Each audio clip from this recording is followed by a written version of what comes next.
Hello, third grade, and welcome to Positive Action for today. We're going to continue looking at managing yourself using social, emotional, positive actions. As a manager of yourself, you make choices every day. Choice means your power to decide something. Many times you have a choice in things that happen. Let's play a game, and I will give you an example of a situation in which a third grader might have a choice.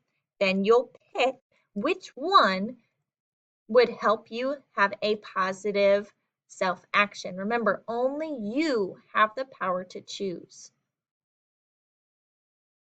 Let's begin with the first one.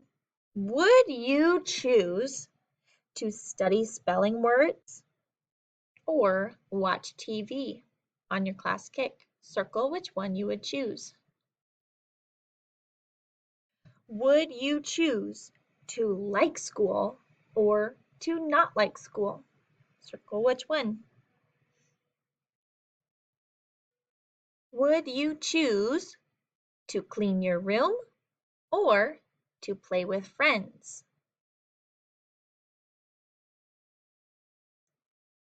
And finally, would you choose to be quiet when your teacher asks or to talk to your friends? Go ahead and circle the ones you would choose. You have the option between only these two.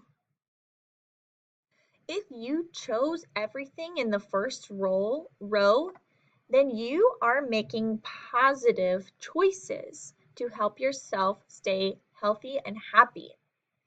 Now, if you chose something that was in the second row, that means that you need to practice making better choices, and that's what we're going to be learning in the next couple of lessons. In many situations, you have the power to decide or choose. The most important times are when you must choose between positive and negative actions. Think about your game and some of the choices you made. Did you choose the ones that make you happier, or did you choose and the ones that make you feel better about yourself? Remember, when you have a choice between using a positive action and negative action, it is up to you. Wouldn't you want to feel good by choosing positive ones? It's your choice.